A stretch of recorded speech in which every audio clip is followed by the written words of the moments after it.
Okay, we're going to go to wide receivers on our super college conference teams. We're going to start back with the ACC. JT, we'll go with you. Yeah, ACC, they've had some good wide receivers that have come out the last few years. Clemson's been a powerhouse through that. Even UNC's had a lot that's come out. But, when I'm looking at this and guys, what we're really doing is we're each throwing out two names out there. Give me my number one pick from the ACC, and it's a little bit of, hey, what have you done for me lately? But it's Zay Flowers, straight out of Boston College, and what he's doing with the Ravens. That guy's real deal. I know he had that fumble right there on the end zone, but that was a guy trying to make a play for his team. Give me Zay Flowers, number one. And number two is maybe one that's a little bit controversial because, he hasn't done. It's right opposite of what have you done for me lately. But give me Mike Williams out of Clemson, because when that guy's healthy, there's hardly a better player on the field. The guy just can't stay healthy.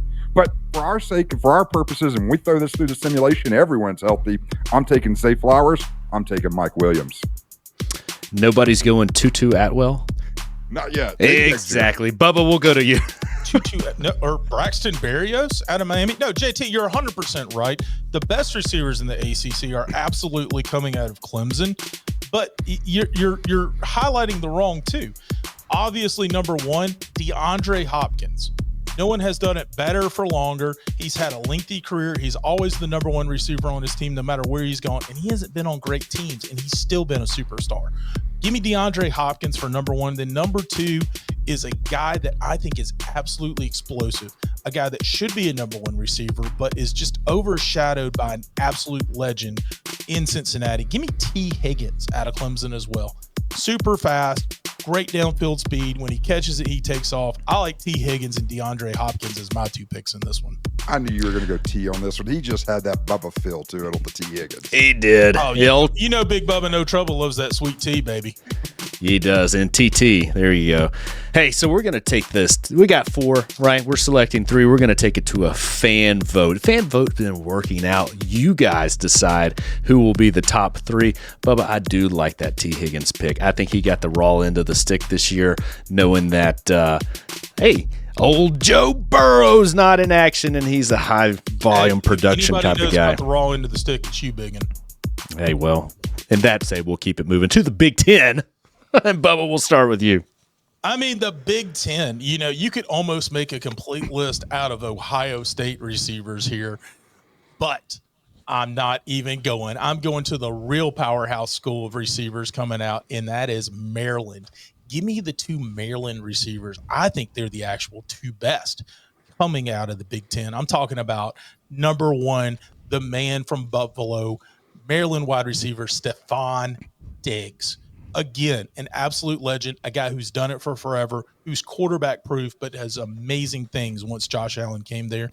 And then number that has done more with no quarterbacks throwing to him, with the worst quarterbacks throwing to him, but has done absolutely incredible, is consistently and constantly a stud, Chicago Bears own DJ Moore. Massive trade last year to bring him to Chicago from Carolina. He succeeded in Carolina. He has succeeded in Chicago. Now let's see what happens when he gets a stud of a quarterback and takes off on that field. Homer pick there, JT. Well, hold on, DJ Moore. Am I crazy? Why did I think he was a Bama boy? You're crazy. You are crazy. All right. Well, that makes me like DJ Moore that much better. All right, cool. I'm not going with any Maryland guy, though. I don't mind your picks there. Those aren't bad ones. But, man, again, I'm looking at some of this modern bias. And one of the best wide receivers we saw all year played for Texans and played against some teams that tried to hold him down, and yet he still put up 100 yards left and right. I'm talking about G's favorite team, Michigan boy, Nico Collins. Give me Nico Collins there at number one. And number two, I'm tempted here. I've got 3 players that I really like out there. Ironically, they're all 3 Ohio State players. Terry McLaurin, he's had a tough go with quarterbacks there in the Commanders. Chris Olave with the Saints. If this had been last year, he'd have been a no-brainer there. But this year kind of came back down to earth. But the guy that I think I'm going to take, and I'm taking this on raw talent alone, give me Garrett Wilson. Garrett Wilson, who also doesn't have great quarterbacks, but has been able to make some amazing catches, knows how to stretch the field, and hasn't quite really even come to his own yet. Like, he has so much room for development and growth. Those are the 2 I'm going to take, Garrett Wilson and Nico Collins. Absolutely. You know, you're overlooking here, but Allen Robinson the second, if we're doing this 3 or 4 years ago, I think he absolutely may be one of our picks. But right now, he's just kind of fallen off a little bit too much. It's hard to argue against those Ohio State receivers, but to me, Maryland's got it covered here. Well, I got it. Maryland has it covered. Okay. I'm looking through the list, I mean, it's hard to find anybody but Ohio State wide receivers. Ohio State, the factory talent for the last 10 years, them in Alabama pumping it out. But there was a stat that's going around right now about the MVPs or they're not MVPs, but the rookies of the year, offensive, defensive. Look at it coming from Ohio State. Wow, incredible. So we'll take it to a fan vote. Good to hear you, Ford. Let's keep it moving to the Big 12, a land where they like to sling the ball around. You got to think there's a very, very significant, deep roster and talent bed here. JT, we'll start with you. You know, there is a lot of talent in the Big 12, but I have to admit, this was maybe the easiest one for me to pick from. And I'm not going to mention the others, Bubba. I'll give you as a chance. But number one, and he maybe should be number two, but I love Puka Bear so much. And I love the story that he's done out there. Give me Puka Nacua. Give me number two. Give me down CeeDee Lamb. I mean, so Puka, CD, those are my two Big 12. You put them out there, it's going to be hard to keep either one of those two down. For those of you who don't know, when he goes to bed every night, Jansen gets tucked underneath the covers, sticks his thumb in his mouth, begins to snuggle, and cuddles up with his little Puka Bear because he loves talking about Puka so much. Listen, CeeDee Lamb, I think, is a great pick, but you're really overlooking some of the better wide receivers out there. And to me, I don't understand how you're overlooking Tyler Lockett from Kansas State. You want to talk about a guy that's been doing it what feels like close to a decade now in Seattle. And again, is quarterback proof. Whether it's Russ, whoever it is that's throwing him the ball, he is excelling. He's doing excellent. I've got to take Tyler Lockett right there out of Kansas State. And then as I'm looking on it, you know, I'm going to take one from you. You want to talk about a rookie that had a massive season. If somebody that I'm looking at the talent and I'm saying, I think this guy is the next superstar, give me out of Houston, playing in Houston, hometown boy, Tank Dell. Tank Dell looked great this season until the injury. He's only going to get better as a rookie. Give me Tank Dell as my pick going forward here. Yeah, those Texans have something special for next year. You're right, man. Before that injury, he was lighting it up. Yeah. Surprised that nobody's going with Lil Jordan Humphreys or Humphrey out of Texas there. So we'll take it to the fan vote. Maybe he gets in as a vote in, right in. All right, we'll keep it and we'll move ahead to the PAC12. Which you guys know we are counting this year. Next year they won't. But we'll go to the Pac-12, and Bubba, we'll go with you. Pac-12. You know, you've got some really great receivers to pick from here in the Pac-12. But to me, it starts off with the sun god himself, Amon-Ra St. Brown, who has not only had a great first season, great rookie season, continues to take the next step. Every time, the way this guy is playing, he might make them forget about Megatron in Detroit. I mean, give me out of USC, Amon-Ra St. Brown. And then as my second pick, again, you guys know I love the guys that do it no matter what, that are quarterback proof, that are matchup proof, that continue to do it year after year. It's very simple. We talk about great quarterbacks out of Cal. Let's talk about probably the greatest receiver out of Cal. Give me Keenan Allen as my other pick for the Pac-12 team. Good picks, JT. Yeah, those are great picks. You know, I'm gonna stay on trend with your first one. You know, with Amon out of USC, I'm gonna go with a different USC player, completely different style player, but a guy that's catching 8, 9, 10 passes a game, no matter who his quarterback is. That's Michael Pittman Jr. Give me Michael Pittman Jr. number one there. There's just no one better to help a quarterback get into a rhythm and move that ball down the field. And then number two, you know, I think I'm going to keep it in USC again. You know, they've been a powerhouse for wide receivers there. And a guy that we really haven't seen come all the way out and play to his full potential. But a lot of that I blame strictly on the coaching. He's going to have a new coach next year. Give me Drake London. Because when they unleash that guy, he looks phenomenal. The problem is that Arthur Smith's just had that whole team bottled up for so long. So give me Pittman, give me Drake London on this one. Drake London is an interesting pick, and you have to wonder if we had seen it, would it be a consensus overall pick? The problem is we just haven't seen it because he hasn't been given the chance in Atlanta. Yeah, but the key factor there, too, is I think you got to group him into the same category as Kyle Pitts, right? So Kyle Pitts arguably should be one of the best tight ends in the league, getting handcuffed. But you also see it with, what's our boy in running back there? Bijan Robinson Jr. So a lot of talent there being bottled up. I got to go with JT. That's a very interesting pick there. Interesting, just quick. Jordan Addison, nobody considered him. Great rookie year. Well, I did, but I want to see another year out of Addison. Okay, fair enough. Another year. Fair enough. All right. Let's get to the land of our bias, SEC country. Bubs, what are you brewing up there in SEC land? We keep talking about the battle of teams. We're looking at all these great receivers coming out of teams, and as an Auburn fan, I want to say Auburn, but God, there's just not a lot. To me, it comes down to, are you picking an Alabama wide receiver, or are you picking an LSU wide receiver? And when you look at it right now, the best receivers in the league are coming out of LSU.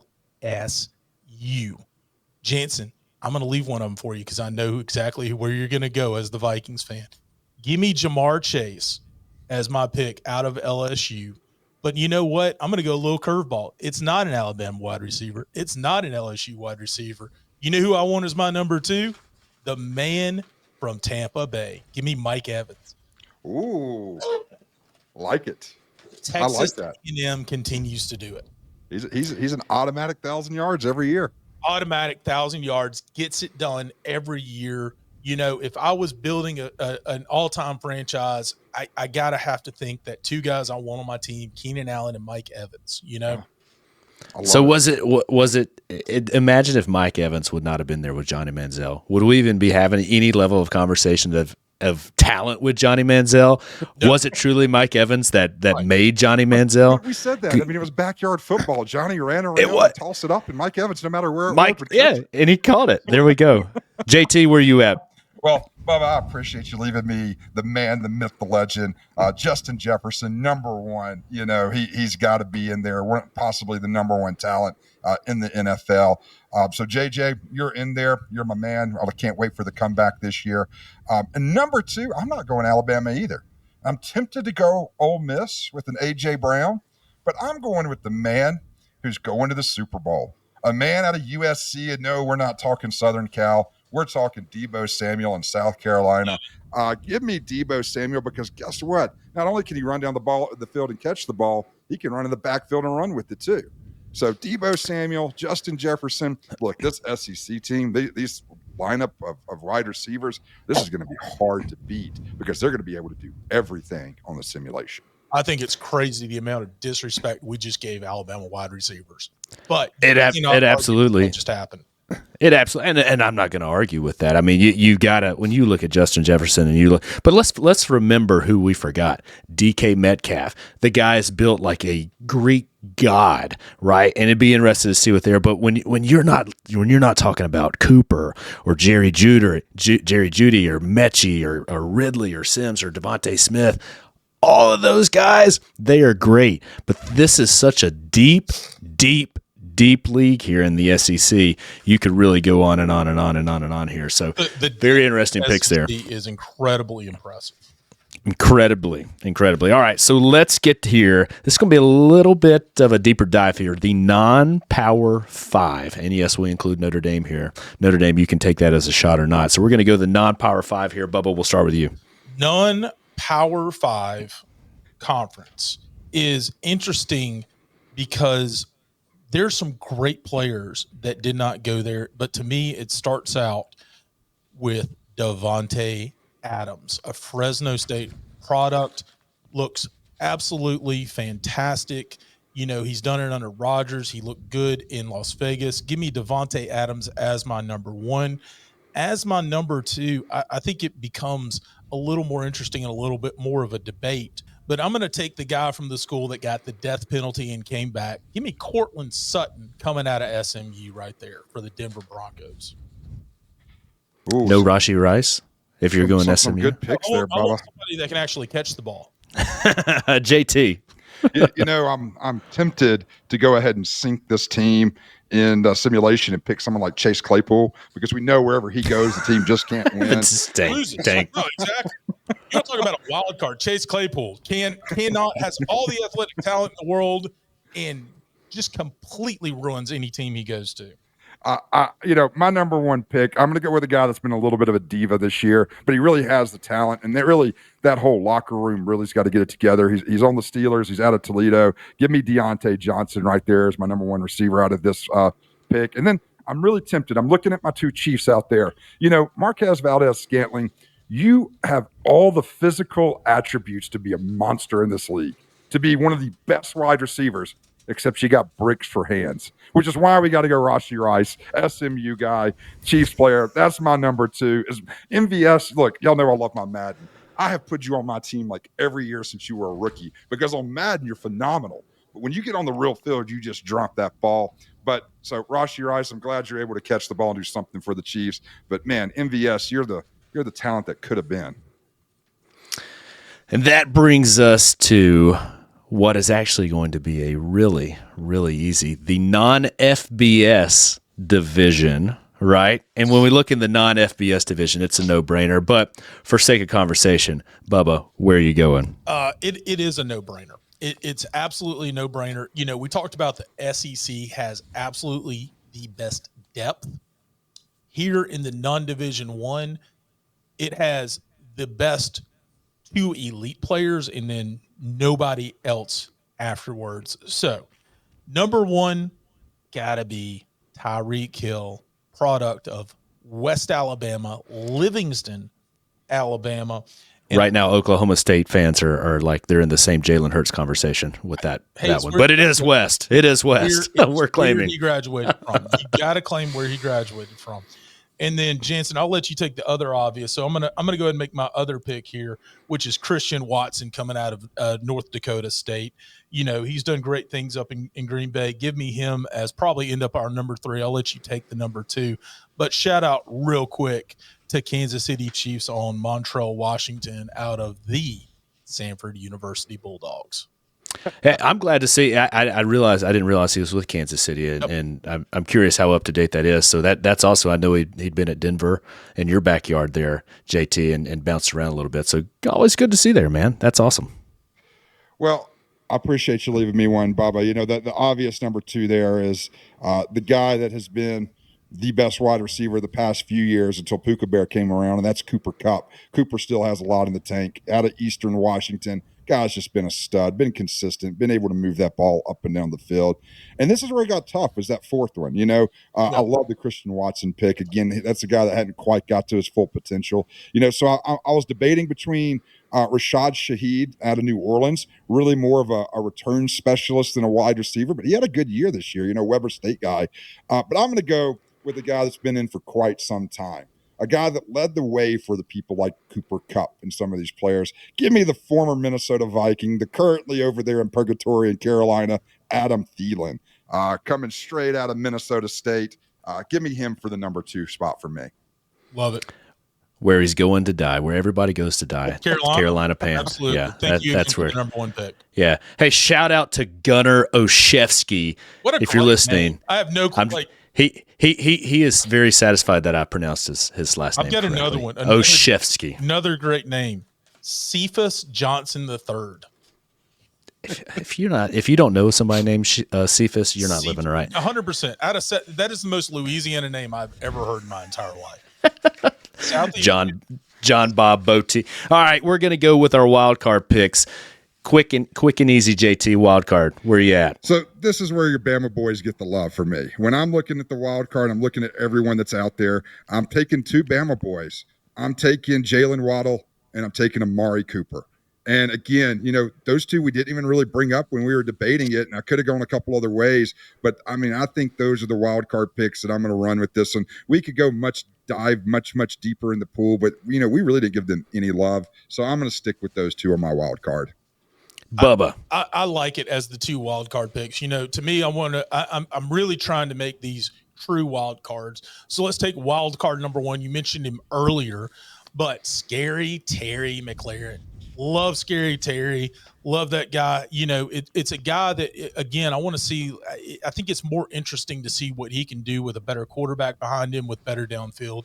And then finally, to me, there's no debate. If you want to pick the ultimate wild card, if you want to say, hey, I'm picking a wild card team, who's your number one pick for a wild card? The number one pick for the wild card is obviously Mr. Boom or Bust. Mr. 2 touchdowns or no receptions. I'm talking about Buffalo's own Gabe Davis. Ah, okay. Mr. Wild Card himself, Gabe Davis, the most infuriating player to own in fantasy football. The most infuriating. He either goes off for 2 touchdowns and 200 yards, or he doesn't touch the ball. That's Gabe Davis. You want to talk about a guy that's going to make a difference or make no difference at all? Gabe Davis. That's I like that pick. I like that. I still think we should go with a name, and Tutu Atwell or Gunnar Olszewski should be on that wild card roster. Okay Maybe even throw in Hunter Renfrow.